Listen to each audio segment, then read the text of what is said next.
What evil lurks in the dark? A question we have all asked ourselves many times. Together, we can start uncovering the truth and mystery behind the darker side of the otherworldly. And now your host of See You in the Dark, Michelle Roos.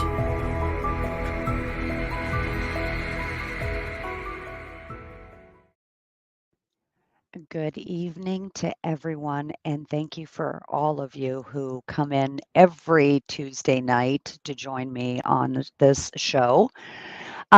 Tonight, we're going to do something a little different. I went on an adventure, if you would call that. Went to Indiana. We were in Hartford City and Winchester. Now, when I tell you this story, I have been perplexed with this, and we have all talked about it over and over again because of some of the strange things that went on. Now, the great thing about all this is a lot of it was daytime investigations. We've talked about it before. If you have a true haunting of anything, but any place or any location or a person having an attachment, it doesn't matter what time of the day you do this. But we started on an adventure in Hartford City, and we went to the Blackford County Jail. We had an event there. Now, of course, first I was just kind of like in awe because looking at the jail, having, the sleeping quarters upstairs, different things like that. And I thought, well, this is going to be an interesting evening.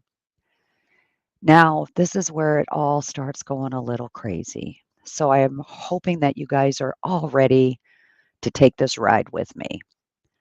So we start the evening. We have guests that come in. We do a little bit of our hello, everybody, things like that. And we decided we're going to start doing some investigations. We put our equipment out. We do everything, like we normally would.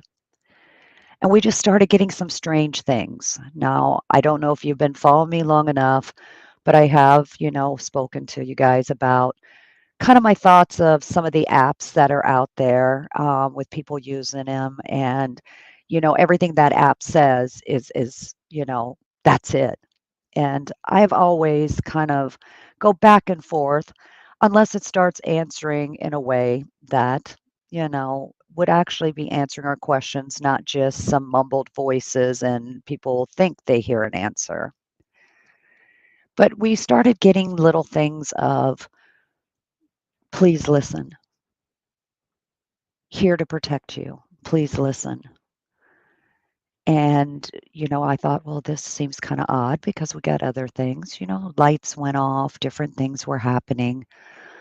But I kept seeing all these crazy little black creatures just going all over the place. And of course, when you're in a jail, you have to think of those dark shadows of some negative energy or some of the bad things that could have happened there. So, of course, you keep your mind open and kind of just not go to that real dark side. We started getting some of our things happening and, getting excited, and we hear door slams upstairs and different little things happening. And of course, like a paranormal investigator, we're running all around, probably looking hilarious to all the spirits there. But all these different things were coming out, about protecting us, and we need to listen, and things are just not right. And not thinking too much about it, we just went on with our evening. End up sleeping in a room, which, again, if you guys have listened to this show, I do not like doing that. If I'm investigating, I mean, if I have to, I will. But, when I start going to sleep, it's like that's when they all want to talk to me. And it's really creepy when you're trying to sleep and you're seeing things standing over you or little hands coming out from under the bed because they want to talk to you. And you end up curling up like that 5-year-old toddler because you have monsters under the bed. And yes, that is definitely me. A lot of deep breaths, a lot of get out of here, not tonight, but they don't stop. We're going to fast forward just a tad. Had great evidence there and all that. Went outside just to get some fresh air. Two males are walking down the street with a little child who's 3 years old. They stopped by and asked if we were investigating there, and we're like, yes. And they're like, yeah, we're kind of interested in that stuff. Little 3-year-old just pops up and goes, I'm going to protect you from the werewolves. They got blood coming out of their eyes and big teeth, but I'm going to protect you. Well, of course, we're all startled, like, okay, a 3-year-old who had amazing speech. So this wasn't one of those where we're like, is this really what we heard? And of course, one of the gentlemen was the father, and he goes, this is something we do every night. Those are his monsters. And so we talk about fighting the werewolves. He kills them, they're gone, and he goes to sleep. So there we go. We debunked something. We feel happy. Well, nope, it didn't stop there. This 3-year-old comes walking up the steps. He has his hands out, and they look like, when you're about to karate chop, and goes, I will protect you because there are demons, and it's a woman. She's got black eyes. She's going to come out, but the angels are going to come in and they're going to save you. This little guy was so adamant about it. So, of course, we're talking to his father going, does he watch scary movies? Does he do anything? And absolutely no, is what he said. And the father's face pretty much turned white of, where is this coming from? And we kept saying, thank you, we'll watch out. And he goes, no, no, listen. You need to listen. And of course, all of our brains are just ticking away a little bit like, okay, wait a minute, we've heard this. And with his little karate chop hands, there is a demon. The demon will come. It looks like a woman with black eyes, and her hair is all stringy. But the angel will come by and will protect you and will take care of you. Now, I'm going to tell you, I'm not scared of children, but I was a little bit afraid of this one because I'm like, what is this child seeing? And again, we have spoken about children who have different abilities and they don't understand them. It's all just real life to them. Well, one of our one of our members come out, and the little boy goes, "Oh my gosh, you're the one that saved me while I was sick. You're part of that angel." Now, mind you, she comes out shocked because she has never seen this child. But he goes, "Yes, you were with me. You were holding me when I was really, really sick." And of course, what do we do right away? We ask the father. And yes, the child was extremely sick. And so we just kind of took that with a grain of salt. Now, I will tell you, we were all a little shook up, but we're like, no, we're going back in to continue investigating. It's just one of those things. Now, mind you, this was all in our minds the whole night of, okay, either this child has the biggest imagination or was he on to something? And with our gear and everything that we had, it was actually happening. So we packed up for the night, tried to get some sleep. The next morning, we go to this amazing coffee shop. Let me tell you, if you're in Hartford City, you need to go to Deja Brew. Best biscuits and gravy you're going to ever have, and best coffee. As we're sitting there talking to the owner was just piercing through us as we're talking to him. Great conversation, an amazing man. But something about was like he was just piercing in our soul.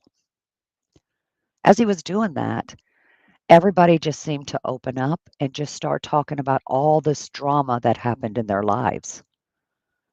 Now, mind you, this was all of us, This included myself, teammates, people who were with us, of traumatic experiences that were just happening, but we're all looking at each other crying. And when I'm talking crying, I'm talking snot, can't breathe type of crying. I'm wondering what the heck is in our coffee. So as we're doing that, I'm like, okay, are we doing a cleanse? And it pops in my head again. We need to listen, but still have no clue what any of that meant. And now, like when I said, we opened up with trauma, I'm talking the darkest trauma you can think about.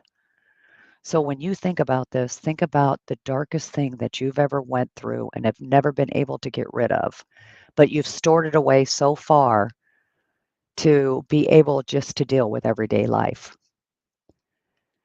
I felt like we went to some kind of, excuse the pun, come to Jesus moment, and it was actually pretty scary. So we finished these great biscuits and gravy. We actually had our coffee. Well, we had more than just one cup because we're still exhausted from the night before. Everybody's head is just railing, trying to figure out what is going on. Now, again, like I told you, I can't make this stuff up. This was one of those trips that I am still at night trying to figure out, was I really there? So as you're listening to this, you guys can always go into the comments. You can go anywhere if you even have an idea of what might have happened as I continue on with this crazy story. So we go to our first location. Now, this is daytime, well, morning time, 10 o'clock in the morning to be exact. And we go to Randolph County Infirmary. I believe that's what it's called. We're just kind of doing some of our investigations. We're getting some stuff, things are happening. Start seeing this really crazy shadow person. But we're like, something doesn't seem right because when we're asking questions, it was like taking us to different places. Like, this is who I am, but I'm not really that person. This is what I'm trying to do, but no, this is not really true. And again, when we're talking about apps like Spirit Talker and things like that, a lot of times, if they kind of just roll with these apps, different words come out. Sometimes it just happens to nail it. But this turned and had a different voice. And it was actually getting agitated with us saying, you need to listen. You need to listen. And we're trying to figure out what is this you need to listen.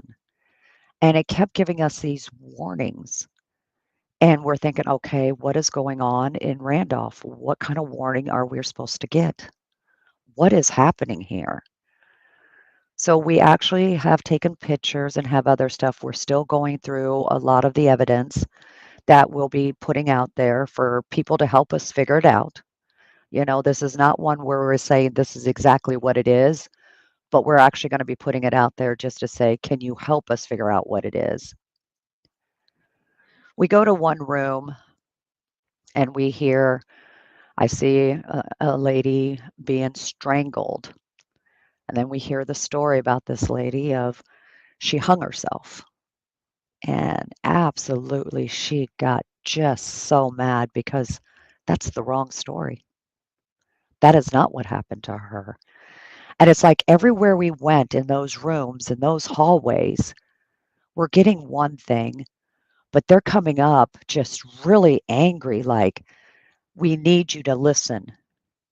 You're going to have the truth. You need the truth. Now, mind you, I've told you that, I try to speak the truth for spirit, but this was so crazy. I didn't even feel like I was at that location.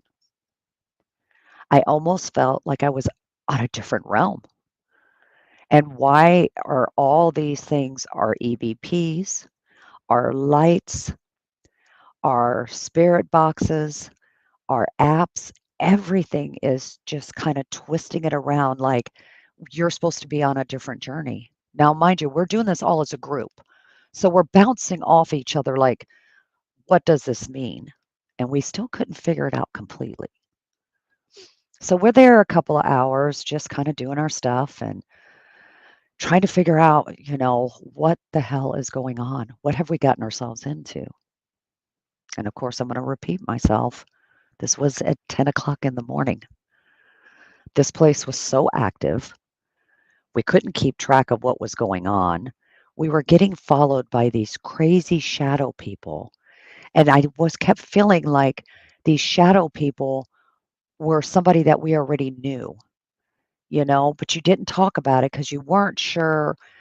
Did they follow us from the jail? Are they part of something else? But they don't feel like they were part of the location we were at. And, again, remind you, we're still all in this state of confusion of why did everybody open up? We're still getting over all the snot crying and all everything else with this happening.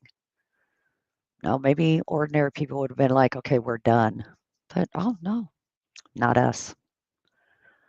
We continue to investigate. We're looking at things going, stuff seems out of place. Um, I almost felt like if I was to touch the wall, my hand would go right through the wall because I didn't feel like I was a whole person. I was so emotionally in distress that I'm like, "Okay, is this part of this journey? Are we all supposed to be together? Was this the group that needed to be together because something bigger was happening?" Now, we had some people with us, um, that have never done this at all. They've always been interested, but they've never actually done it. So, they were skeptical, they were trying to figure things out, but things were happening and couldn't figure it out. We had one teammate that started closing up, almost like getting sucked into this hole where you could just see, you know, the life being taken out of them. And at first, you're thinking about this, well, we've been investigating all night. Maybe really tired, maybe just needs a nap. This could be it. But there was this emptiness that was there. And we were kind of worried, like, are you okay? And kept saying, yes, I'm okay. I'm okay. But something just didn't feel right. And this one team member, as we're going on this journey, is going downhill the whole way. I did check him out, had everything, but guess what? No attachments, no nothing. And I'm just like, I know we're tired, but we can't be this tired. There's something wrong. It's almost like being in a matrix, if you think about it. And you're trying to fumble through this to figure that out without saying too much because you don't want to put something in anybody else's head. You're just kind of listening and said, okay, we'll just kind of wait from there. So as we continue all of this, we're like, okay, we're going to have to get to our next location. But at the same time, we didn't really want to leave the location we were at because we feel like this is where we're supposed to be getting our information. As we go through some of the other rooms, it was almost like there was a familiar type of energy, like we had forgotten somebody. Now, mind you, another teammate had been saying constantly, I feel like we're missing people. Now, I only said it once or twice during the day, but remember what I just said. I feel like we're missing people. Because as we continue down this road of, I don't even know what it's called, you're going to hear about that again. So we leave this location. We end up at Jim Jones Church. Now, this is the church, if people know who Jim Jones was, it was Don't Drink the Kool-Aid, was his first church. You first walk in, you feel like, okay, it's a church. One of the teammates decided to get up and sing Amazing Grace to kind of get things going, like we're in church. And we just start walking around, just looking around, kind of seeing things. But you're starting to see the shadows all over the place again. And here we go again. Is the shadow here? Or is the shadow following us? What the heck is going on? So we're going through everything and we end up downstairs of this church. And I will tell you the craziest thing about this, the way the downstairs is set up, I don't even understand how they were able to do things because there's like this weird ramps. You go down like little hallways to get into a bathroom. It was almost like there was secret stuff all around downstairs, which actually started giving me the creeps. But we started off in a room. And remember, the one teammate I told you was looking like was just getting drawn and just couldn't, wasn't very movable. So when we went into one room, this team member decided to go upstairs and just sit. And I kind of figured, well, maybe going to take a little nap. That might make this team member feel better. We're in a room. Now we have the new people with us. Never have done this. We put on Spirit Talker and another app, and I'm like, if you're going to ask a question, if you want to know if someone's here, you ask a question that only that person would know. So the first lady goes, if you're here and you're my brother, what is our number? I about flew out of my chair because this was the first time I've heard an app have a different voice that was so clear, like I'm talking to you, saying 222. And I looked at her, or tried to, because it was dark in this room, and that was the number for her and her brother, who had taken his own life. And it was his voice. And I was like, "Are you sure you're just not wanting it to be his voice?" But it was his voice. It was so clear, like talking between me to you. Then it said he was there with his friend. To find out, his friend had just got buried about 3 or 4 days prior to us going on this little mini trip that we did, and it was still his voice. Now she has lost her mother too, and she had asked her brother, "Is mom with you?" And it said yes. So I told her again, "You only ask what your mother would know and no one else would." This female came across with an elderly female voice, clear as day, and she had asked, "What did you call me?" And it came straight out and told her, "This is what I called you," and said her name, but also added the word hope, HOPE, behind her name. And I was floored. I was floored. I'm like, this cannot be real. But then all of a sudden, as we're doing this and walking around and doing other things, it started getting so dark in there. Again, we're in the daytime. There are windows, but this room was so dark, it got so cold, and it kept saying, "We're in hell. We're in hell." And it was telling us to listen for the truth. So we did finish that session because I started getting really bad because the shadow people are now getting bigger and all around us. But again, I'm not getting them as a spirit. I'm trying to figure out what is going on. We end up in another room, and all of a sudden, I keep getting pictures of little girls and little boys getting put in this room because it was called the naughty room. And I will actually go into more details about that. But let's take a moment for a quick break.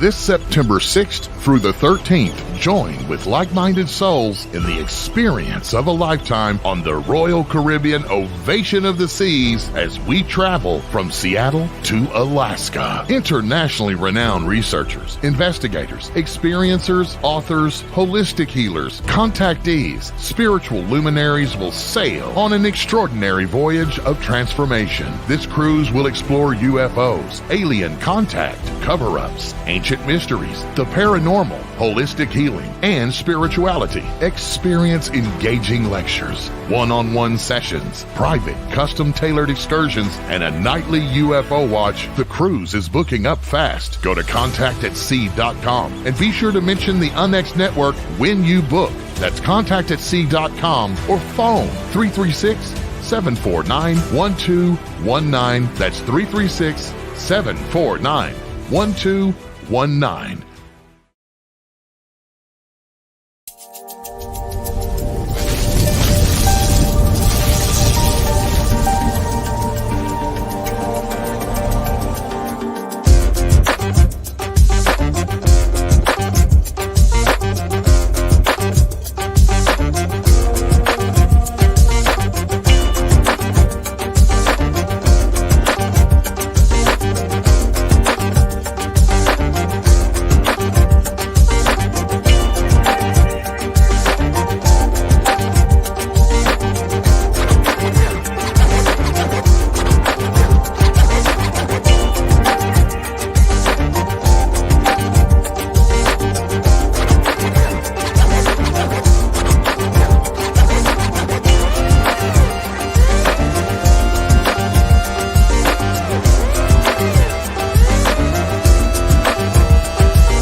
Just around the corner, so get your tickets now. XCon is being held October 11th to the 13th, 2024 at the very haunted Oasis Hotel and Convention Center in Springfield, Missouri. Speakers include Scott Nelson, Peter Robbins, Micah Hanks, Mindy Taubfest, Debbie Ziegelmeyer, Dan Terry, Michelle Roos, and more, presenting UFOs, cryptids, and the paranormal. A 10-day live ghost hunt and workshops at the hotel. And we're having the annual awards banquet and Mad Hatter costume party. You don't want to miss this conference. Visit unxnetwork.com to register today. That's unxnetwork.com.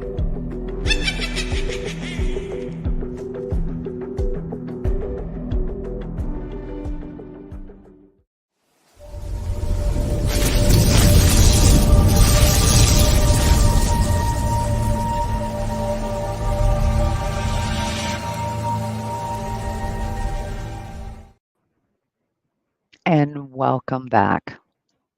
Now we're in Jim Jones' church. And I told you that we keep hearing all this, and we had the naughty room.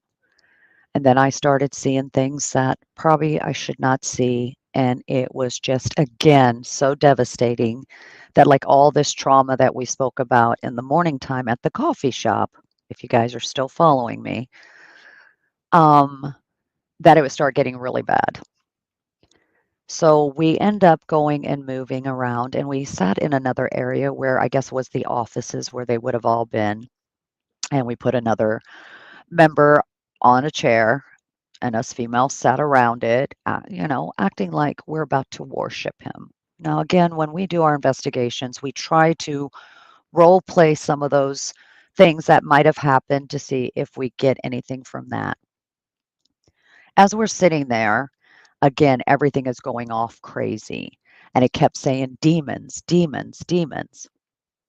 Now, mind you, we don't take that literally as demons. It could be the way somebody was or anything like that. So we went with it. It started going crazy, kept telling us to the point it was yelling at us constantly, repeating. We checked batteries, we turned it off, we were looking out all of it. The truth, the demons, watch yourself, I protect. The truth, listen, please listen. And when it kept saying listen, it was to the point it was like begging us. And so we decided to say, well, what demon are we supposed to be scared of? Or is it a person? And all of a sudden, across the boxes, here's where it's getting crazy. It goes, a ka. And we're like looking at each other going, what? Did we just hear that? So the other member decided to look up what it was and found out it was the name of one of the 72 demons. Now, here I'm trying to be all skeptical. Let's go. Is somebody just saying this? Was this something they worshiped? And again, you got to remember the mind of cult leaders. We don't really know what they did or what they thought, or was this something that was used there? But it did kind of shake me to the core a little bit because that is really not one of the names you hear. Everything else is what you hear on TV, but it kept repeating it. All of a sudden, it was like the light came through and we started talking amongst ourselves, going, okay, wait a minute. We're about to go to our last location where we're going to have guests and do an investigation. And it's always a darker place. Well, it can be or can't be. It just depends. Flip a coin on it. And I'm like, well, that name's never come across. She found out about it, what kind of demon it was, things like that. And I'm like, a little shook up, but I'm like, I'm not going to let it get to it. But we started talking and wondering if our trail was building everything up because we're about to go to this last location. And is that have something to do with it? Or how does this work? Because it's one owner that owned the ones we went through during the day. Other owners own the one we're going to at night. So there is no relations between that thinking, there could be something there. Here's where we start really investigating. This is where we're actually the researchers trying to figure out ley lines, different things, what could be happening. Why are we all feeling like we're walking through the twilight zone? So we leave Jim Jones. Now, mind you, our one teammate did take a nap. Our one teammate still looking not so good, probably a little bit hungry, so we're going to try to get to the place so we can start eating. We made one other stop, just a quick little tour. Nothing really there, no investigations. And we end up at our last location, the Monroe House. Some people have heard about it, saying it's a dark home. I've been there once, had some little bit of dark stuff happen, but nothing major. So I didn't really think about it, but I always said, I really don't want to go back, but I ended up there anyways. Walk into the place, and it took my breath away. I felt like I was choking. I have never felt so much against my chest. And I'm like, oh, and being who I am, because I am a little worried, I kind of try to make things fun. And I'm like, huh, game on. So finally, the guests come and we do, our regular spiel and we do our start upstairs. And things are kind of going a little bit, not too much. And we all go to the basement. As we're sitting in the basement, one of our guests have the mind blockers. That's almost like the Estes method. But the mind blockers actually are the glasses. They have the red light, and they really put you in that state where you use your body and your senses to know what's going on. But we also have the live record over the ears. So we're asking questions silently, and they will yell out what's coming across. First one we put in, just some rambling here and there, but I'm seeing something like crawling all on the floor, and it's really creeping me out. We had one team member actually sitting there, and it was the team member that kind of had been in this slump all day and looked gray. Oh, and guess what? I forgot. As we're driving to the Monroe house, I happened to look in the sky. God is my witness here, or my judge, however you want to say it, or all the gods. But when I looked up, I was trying to take a picture. It wouldn't let me do it. But there were gray clouds all over the place. But there was a perfect circle around the gray. And in that perfect circle, you could see nothing but widespread wings. I'm at this point thinking I'm delirious. I'm like, I could understand this stuff if I was doing drugs or I was drunk, but I was none. And I had everybody look, they all seen it. I've got my phone up trying to take pictures. My phone locks up, wouldn't let me take a picture or anything. And then all of a sudden, the wings just kind of disappeared, and then everything turned gray. That is before we go to the Monroe house. I do apologize that part because that's important. We put the second person downstairs in the basement, and I decided, well, let's kind of see what we do. And everybody will ask questions, what's your name? When did you die? So on and so on. Well, I decided I'm going to just do, what year is it? And I kept repeating that. I wouldn't say nothing else. And I'm pretty sure the guests in the dark are like rolling their eyes, like, what the hell is wrong with this lady? But I just kept seeing this creepy thing trying to crawl out. And it was actually kind of scaring me because I'm like, I have not seen a creature like this before. And I'm telling you, it was a creature. And I'm ready to fall to my knees, but I kept going. And all of a sudden, I asked all the guests, please do me a favor and ask the same question. Now, mind you, we still have the camera straight on the person in the mind blockers. As I get to the third person asking the same question, you start hearing scuffing. The person under the mind blockers is like scuffing their feet against the ground, almost like a horse does when they move their legs in dirt or something. And then we kept going around. As we kept going around, all of a sudden you're hearing like a growl sound, just kind of like, mm. She's getting agitated.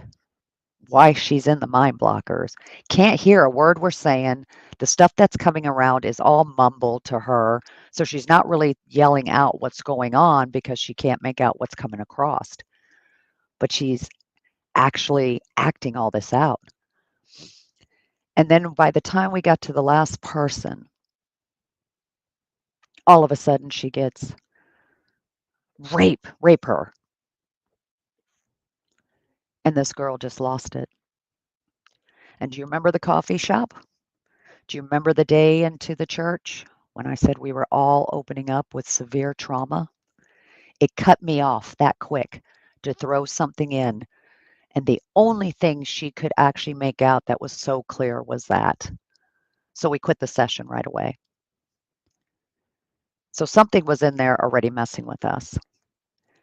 We started splitting up. Things were going on. We went downstairs. I tried to protect. Something's hidden. This is going on. There's stories about the Monroe house. And, supposedly there were 3 people who lived there who conjured up demons, 6 of them, to try to hold them hostage and do their bidding. But then the demons got away. Now, they supposedly are still alive and in that town, but I've never got to talk to them to know what is truth, what is, embellished. So I can't confirm that, but a lot of people have. We go upstairs. I put everybody, for some reason, the whole 222. So I separated everybody to 222. We had tripwire laying out. We had all sorts of things laid out. And we start hearing about addiction, pills, different things like that, to find out that there was a pharmacist who lived up there and he killed his family. So that started making sense. But then all of a sudden, what happens again? Listen to us, truth, protect you, can't protect, something in the ground, all these crazy things. Now, when we were in the tunnel, when it said the rape, people who have never even investigated looked behind me. This thing, I could feel it already grabbing a hold of me, wrapping itself around me almost like a snake. And everybody could see this shadow doing it. And they're like, Michelle. And I'm like, yep, I know. I end up having to go outside and told them what I seen.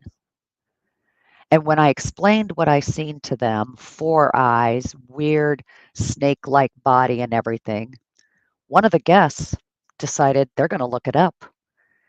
And of course, showed it as a demon. Now I'm thinking whether we're dealing with demons or we dealing with entities that are trying to act like demons to scare us. So I will tell you, I am very shooken up right now, but got to keep my composure because we have guests.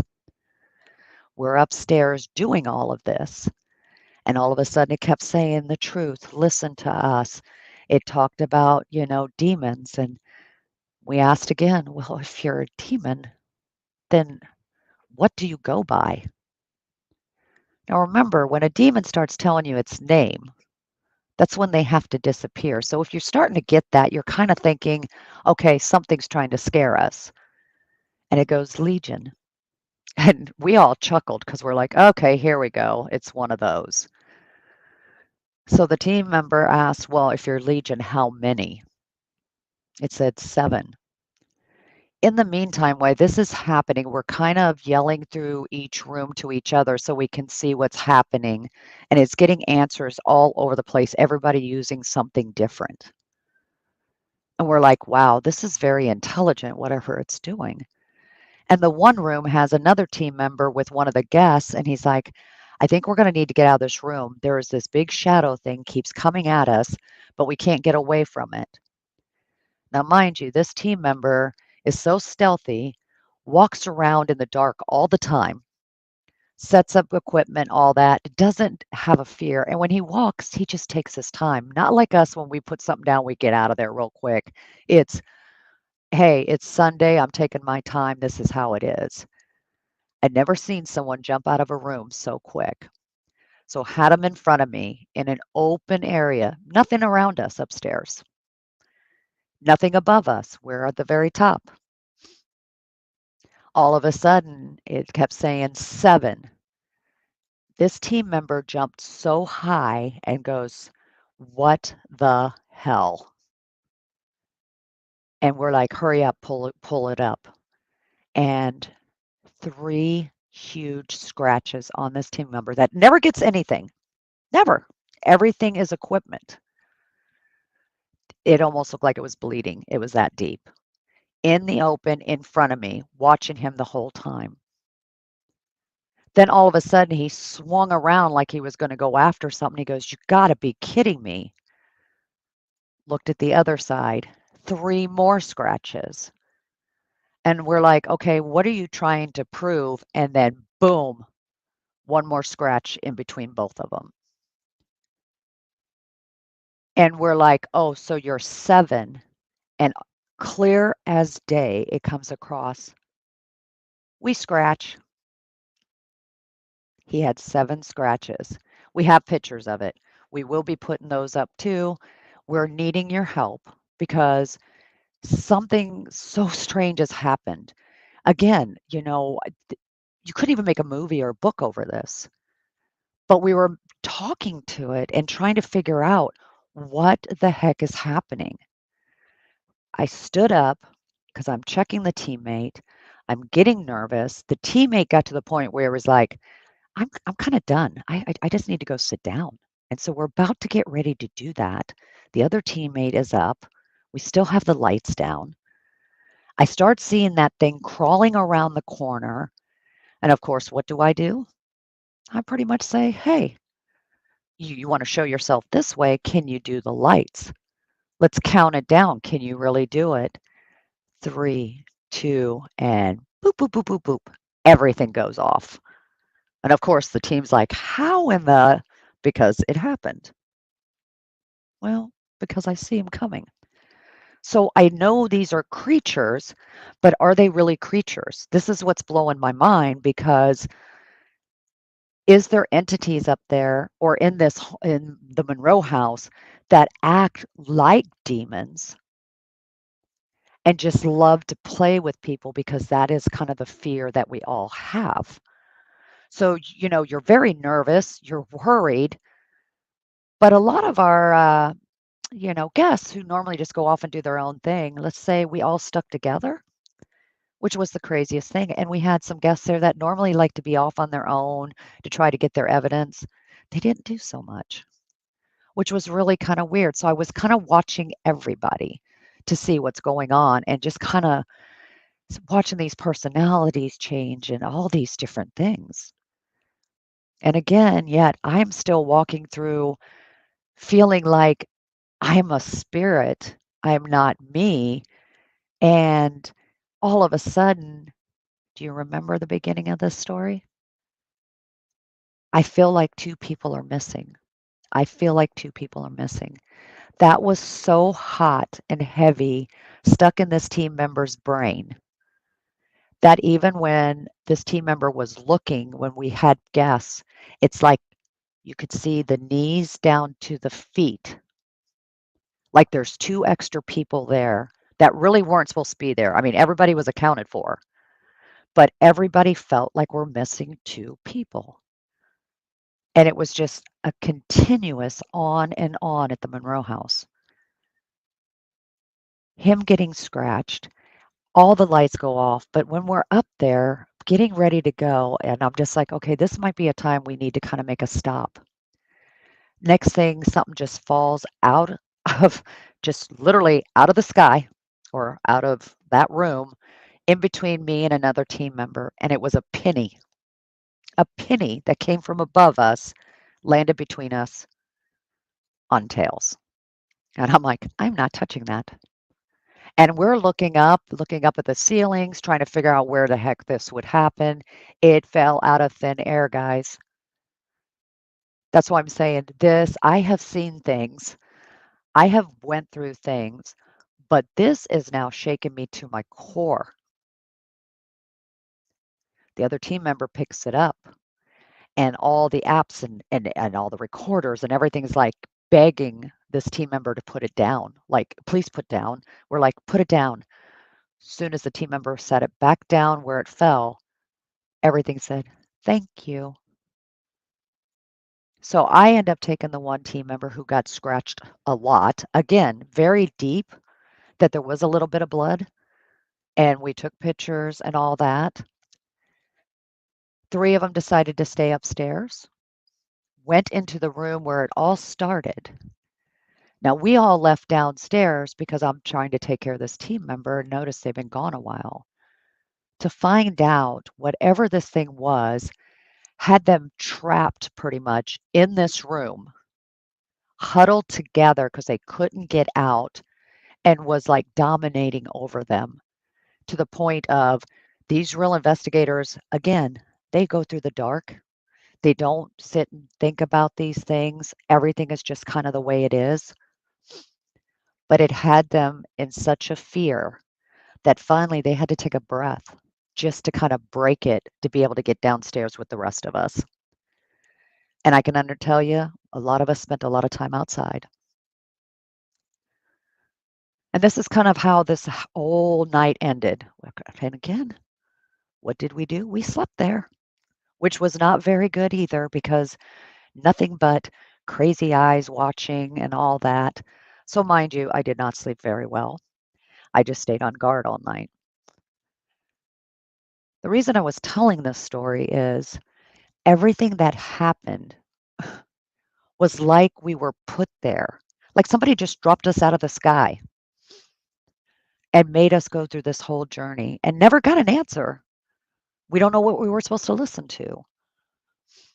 But as we started talking about it the next day, it was everybody was feeling the same way. Almost like we had crossed that line of this other dimension and seeing things from another side. And actually, things we were seeing, people who normally don't see or don't really feel anything, were getting this full effect of something crazy going on. Even our guests, of never had this happen to me. This is a little bit too much. We had a couple people come and, join us for just a little bit. I will tell you, they left very quickly. We did a lot of cleansing that night. And to this day, there are other bits and pieces that I didn't talk about, so this way I would have time to tell you guys this story. It is still so vivid in my mind that sometimes when I close my eyes, it wants to all play out. Like there is a message there somewhere. I can't figure it out yet, but I do feel like I'm back in place. All the rest of the team members feel the same way. But it was one of those experiences where we feel like we don't even know what we felt like. We're still trying to figure out what were we put in? What happened? So if you're listening to this podcast tonight, like I said, if you have any idea or just anything that could lead us in the right direction, I would love for you guys to put comments down, or you can even reach out to me on my messenger on Facebook and say, this could have happened. I would love to kind of dive deeper into this to find out, were we supposed to complete something? I almost felt like we were on a mission. Or did we end up crossing over on something that we didn't even realize we did? And it all started at the jail, but it started outside with a 3-year-old warning us about a demon and having said the angels will help us. That's where it started. And we ended up in one of the darkest homes. We all were affected to beyond belief. What I seen crawl out of there and what was wrapping around my body, I have never had before. And again, when you have guests, you're trying to hold in your composure and make sure you're doing it, but the inside of you is just crumbling because you're like, what is going on? And to know it was affecting different people at different times, doing different things. So, to be honest, if anybody has any idea if we crossed over somewhere or did anything, would love to hear it. And before I leave tonight, I do want to remind everybody about the XCon. It will be October 11th through the 13th in Springfield, Missouri. There'll be more stories like mine that will be there, things that will blow your mind. But we'll be talking about the paranormal, UFOs, cryptids, every little thing you can think of. So I hope you can join us there. I hope you enjoyed tonight's episode. Next week, I will have a guest back on. It will be Mr. Rick McCullum, and he's got some stories. So he'll probably outdo me, of course. But I want to thank you guys for listening. And I know this sounds the craziest thing, but I promise I have enough witnesses to let you know this is all true. Something that's never happened to me since I've been in the field. So anything you guys can help me with, I would greatly appreciate it. I'm sending you all lots of love and light. Until next time, I'll see you in the dark.